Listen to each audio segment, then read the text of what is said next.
Question on the new immigration law in Texas. Does White House have any thoughts on that law? And there appears to be some litigation that's starting over the law as well.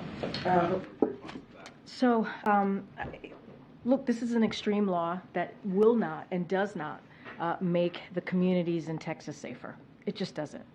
And I think to add to that is that it is very much in line with what Republicans, many Republicans like to do or tend to do, which is demonize immigrants and also dehumanize immigrants. This is part of this. And so this is not who we are as a country. This is not who we should be as a country. Communities should not be individually targeted and put into harm's way. And this is what we're seeing.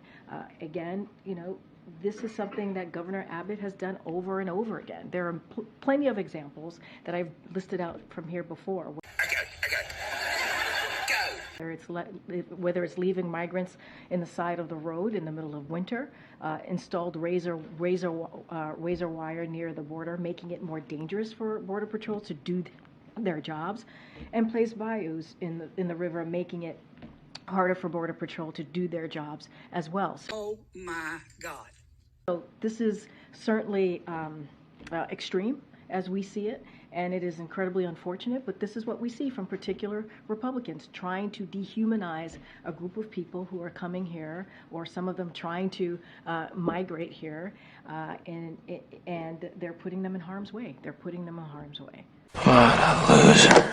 He was up to negotiations of the supplemental. Obviously, immigration is an important part of that. Where are we at on that?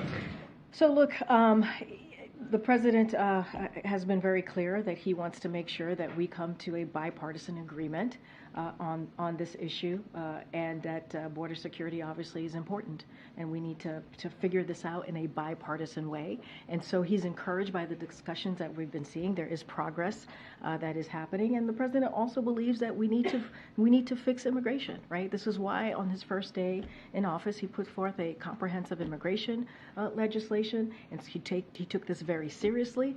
That's why he put forth a supplemental plan, right? That had part of it is adding certainly more law enforcement to the border, right? Making sure that we're taking additional actions. But that's why he put forth that supplemental, that emergency supplemental. So he thinks it's really important. We think that we're headed in the right direction. We are encouraged by the discussions that are happening on the Hill, and so we want to make sure we get to a bipartisan agreement on this. Okay.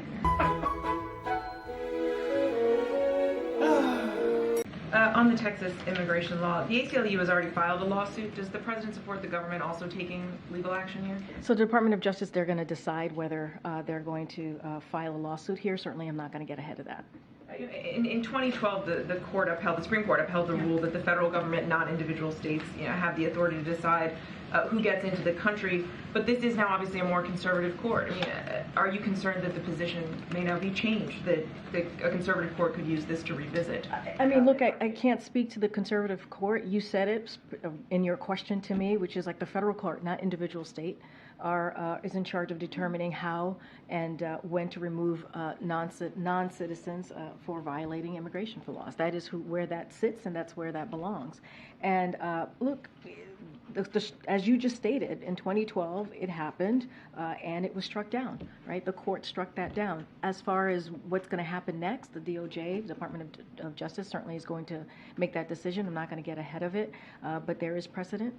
It was struck down. I can't speak for this current court, but what I can say is, and what I said at the top when I was asked this question by Chris, is the law is incredibly extreme, and it does not make communities in Texas safer. It just does not. It dehumanizes, which is what Republicans tend to do. Certain Republicans tend to do is dehumanize immigrants and also demonize them, and that's what we're seeing here. Thank you, Corinne. Quick question on the U.S. Steel acquisition. Several lawmakers, including John Fetterman, have come out now against the U.S. Steel acquisition by Japan's Nippon Steel. Just wondering how the White House views this proposed deal, and do you have any concerns around market consolidation or national security? So given this could potentially be a regulatory review, I'm not going to speak to any specifics of this transaction, so I'm going to be very careful. But what I can do is speak about it more broadly. And one of the things that I can share that the President believes is that steelworkers' commitment to protecting American manufacturing that supports family, sustaining union jobs, that is something that the President supports.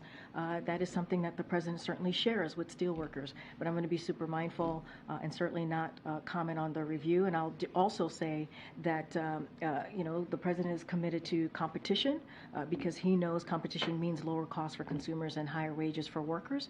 That's incredibly important, but going to be really careful on not saying too much, again, because this might be under regulatory review. What? Bro, what are you talking about, man? The Vice President's abortion tour, she's starting the tour in Wisconsin in January. Is this tour primarily going to focus on battleground states? And also wanted to know if the President at any point will be joining her? So your last question first. I don't have any plans or announcement to make this time on the President's plans, but certainly we'll have more to come.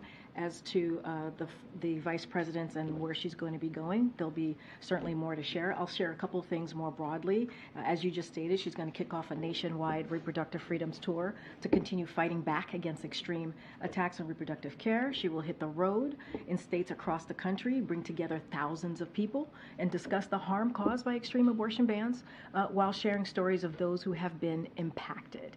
The tour, as reported, it's going to be kicked off in an event in Wisconsin on January 22nd, which is, as I'm sure you all are following, is the 51st anniversary of Roe v. Wade.